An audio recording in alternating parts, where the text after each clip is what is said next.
Well, everyone, iOS 18.4 has just officially came out, so let's go and take a look at it on the iPhone 11 and see if it's worth installing. Now, number one, this was a pretty big update for a lot of iPhones, including this one, and it was a pretty big update, especially for the iPhone 16s with Apple Intelligence. Unfortunately, with this one, it did not get Apple Intelligence, so kind of keep that in mind, but it still was a pretty big update for the most part. As you can see, this was the beta. I did install the betas and the RCs. This one was about 6.64 gigabytes for the beta. It's going to be significantly less if you're coming from iOS 18.3 or 3.3 or 3.1, something I don't even remember. So it's going to be smaller probably for you. Now, like I said, Apple Intelligence got a lot of cool improvements here. If you're trying to go and figure out which one is the better update here, there's a lot of cool improvements even for iPhones without it. The Apple Vision Pro application is now added. So if you have a Vision Pro headset, you should be able to get that type of capability here now, which is in and of itself pretty cool. The Apple News Plus application also got some improvements here.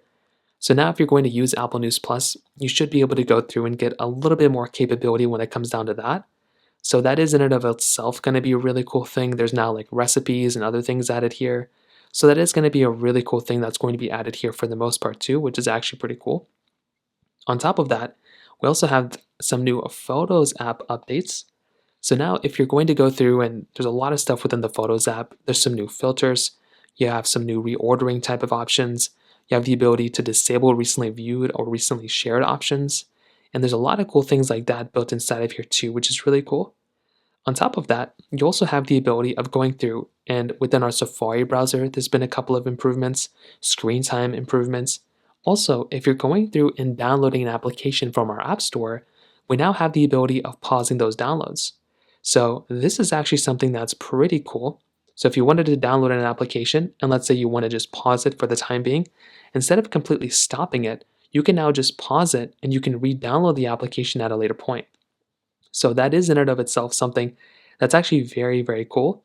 So now you can go and get that ability. So for some reason, this one still is telling me to stop it, even though I've already updated to iOS 18.4. It's just not giving me that pausing ability, but I guess it's coming out on a rolling basis. Or maybe it's not available here. I wouldn't even be surprised. So that's kind of that. I'll keep you updated on how it holds up in the future, but as of right now, that's basically how this iPhone holds up on iOS 18.4. If you have any other thoughts or questions, please let me know in the comment section below. Hit the like button, that would mean so much, but definitely hit that subscribe button. More importantly than everything else, I love every single one of you guys. Hopefully I'll catch you guys in the next video. Peace out till then.